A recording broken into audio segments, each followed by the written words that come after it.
নমস্কাৰ আজিৰ এই ভিডিঅ'টিৰ জৰিয়তে এটা ইম্পৰ্টেণ্ট টপিক আলোচনা কৰিম HSLC কম্পাৰ্টমেণ্টেল পৰীক্ষা 2025 ইয়াৰে এক্সাম ডেট সিলেবাস আৰু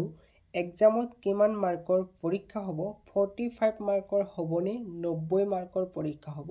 সেই সম্পূৰ্ণ কথাখিনি আজিৰ এই ভিডিঅ'টিৰ জৰিয়তে আলোচনা কৰা হ'ব গতিকে ভিডিঅ'টো প্ৰথমৰ পৰা শেষলৈকে চাব আৰু আপোনালোকৰ যদি কোনোবা ষ্টুডেণ্টে বা কোনোবা বন্ধু বান্ধৱীয়ে বা আপোনালোকৰ ভাইটি ভণ্টি বা ল'ৰা ছোৱালী এই কম্পাৰ্টমেণ্টেল এক্সাম দিম বুলি ভাবিছে এই ভিডিঅ'টো প্ৰথমৰ পৰা শেষলৈকে চাব বা তেওঁলোকলৈকে ভিডিঅ'টো শ্বেয়াৰ কৰি দিব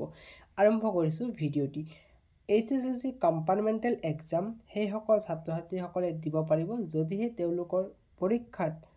তিনিটা ছাবজেক্ট বেয়া হৈছে যদি তেওঁলোকৰ ছাবজেক্ট চাৰিটা বেয়া হৈছে তেওঁলোকে নতুনকৈ পৰীক্ষাৰ বাবে প্ৰপত্ৰ পূৰণ কৰিব লাগিব নতুনকৈ পৰীক্ষা দিব লাগিব 26ৰ কাৰণে তেওঁলোকে কম্পাৰ্টমেণ্টেল দিব নোৱাৰে কথা ক্লিয়াৰ হ'ল যদিহে তিনিটা ছাবজেক্টত বেয়া হৈছে তেতিয়াহে তেওঁলোকে কম্পাৰ্টমেণ্টেল এক্সামত বহিব পাৰিব এটা সিংগল চান্সত আৰু এই কম্পাৰ্টমেণ্টেল এক্সাম আপোনালোকৰ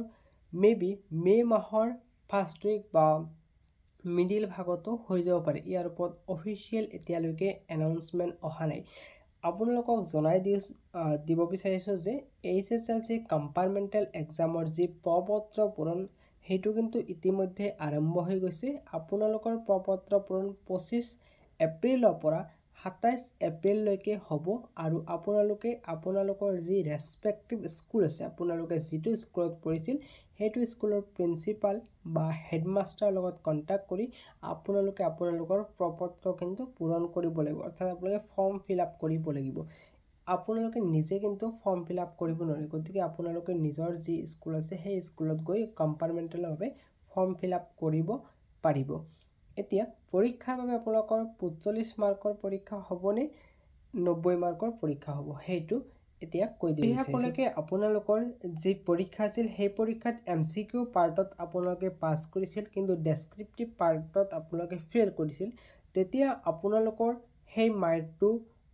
এড নহ'ব পাৰে MCQ পাৰ্টটো এড নহ'ব পাৰে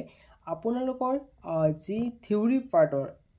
যি পৰীক্ষা আছে সেইটো ক্ষেত্ৰত হ'ব পাৰে বা নহ'ব পাৰে সেইখিনি কৈ আছোঁ অলপ মোৰ কনফিউজ আপোনালোকৰ ক্ষেত্ৰত হৈ যাব পাৰে মই অলপ ভালকৈ ডিটেইলছত কৈ আছোঁ আপোনালোকৰ যি 10 মাৰ্কছৰ প্ৰেক্টিকেল আছিল সেই প্ৰেক্টিকেল মাৰ্কখিনি আপোনালোকক দিয়া হ'ব 10 মাৰ্ক আৰু আপোনালোকৰ MCQ পাৰ্টৰ পৰা পৰীক্ষা সেইটো হ'বও পাৰে নহ'বও পাৰে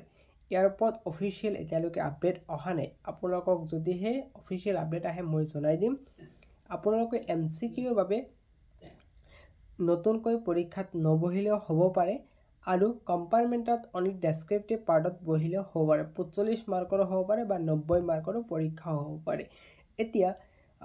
যেহেতু অফিচিয়েল আপডেট অহা নাই 45 মাৰ্ক 90 মাৰ্কৰ কথা ডিটেইলছ মই এইখিনিতে কনফাৰ্মটো ক'ব পৰা নাই অফিচিয়েল আপডেট আহিলে আপোনালোকক মই জনাই দিব চেষ্টা কৰিম এতিয়া যিসকল ছাত্ৰ ছাত্ৰীসকলে কম্পাৰ্টমেণ্টত বহিব সেইসকলে তেওঁলোকৰ সিলেবাসটো অতি কম সময়ৰ ভিতৰত কভাৰ কৰিব লাগিব মোটামুটি 1ৰ পৰা 1.5 মাহৰ ভিতৰত আপোনালোকৰ পৰীক্ষা সম্পূৰ্ণ ক্লিয়াৰ হৈ যাব যেহেতু এইবাৰ পৰীক্ষাৰ ফলাফল বহুত কম দিনৰ ভিতৰতে প্ৰকাশ কৰা হৈছে গতিকে আপোনালোকৰ যেহেতু এই এপ্ৰিল মাহৰ ভিতৰত আপোনালোকৰ 30 তাৰিখৰ ভিতৰত সকলো চালান কমপ্লিট কৰিব লাগিব আপোনালোকে ফৰ্ম ফিল আপ কৰিহে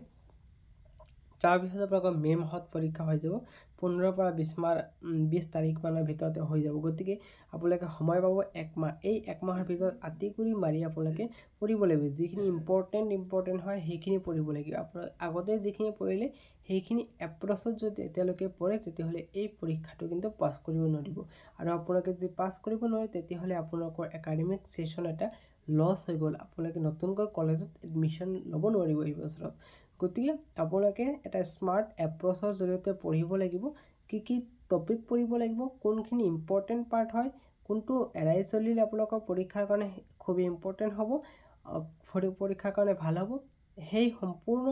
তথ্যসমূহ এনালাইচিছ কৰি আপোনালোকৰ বাবে DLP আছাম ইউটিউব চেনেলে অৰ্থাৎ প্ৰাণজিত দেৱে আপোনালোকক এটা ক্ৰেছ কোৰ্ছ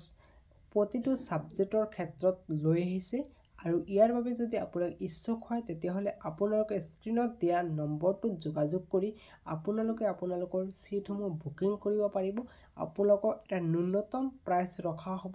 যিটো আপোনালোকক মই এই ভিডিঅ'টোত উল্লেখ কৰিব বিচৰা নাই। আপোনালোকক মই স্ক্ৰীনত হোৱাটছআপ নম্বৰ মোৰ শ্বেয়াৰ কৰি দিছোঁ, আপোনালোকে তাতে কণ্টেক্ট কৰিব বা আপোনালোকে ডাইৰেক্টলি মোক কলো কৰিব পাৰে। যদি আপোনালোকে ল'ম বুলি ভাবিছে তেতিয়াহ'লে কল কৰিব, আদাৰৱাইজ আপোনালোকে কল নকৰাটোই বেটাৰ হ'ব। আপোনালোকক প্ৰপাৰলি নোট দিম, ক্লাছ কৰি বুজাই দিম, মেথছৰ কৰিম, ছায়েন্সৰ কৰিম, সম্পূৰ্ণখিনি কৰিম। মোৰ স্পেচিয়েলাইজেশ্যন আছে ফিজিক্সত, গতিকে আপোনালোকে সেই বিষয়ে চিন্তা কৰিব নালাগে। মেথছ ছায়েন্স সম্পূৰ্ণখিনি হৈ যাব, লগতে আপোনালোক ছ'চিয়েল ছায়েন্সতো হেল্প কৰিম আৰু ইংলিছ পাৰ্টতো হেল্প কৰিব চেষ্টা কৰিম। যদিহে কোনোবাৰ আছামিজতো প্ৰব্লেম আছে আপোনালোকেও কণ্টেক্ট কৰিব পাৰে, মই স্ক্ৰীনত নম্বৰটো শ্বেয়াৰ কৰি দিম। ভিডিঅ'টো চোৱাৰ বাবে ধন্যবাদ। আপোনালোকে কম্পাৰ্টমেণ্টেলৰ কাৰণে ভালকৈ পঢ়ি থাকক। ধন্যবাদ।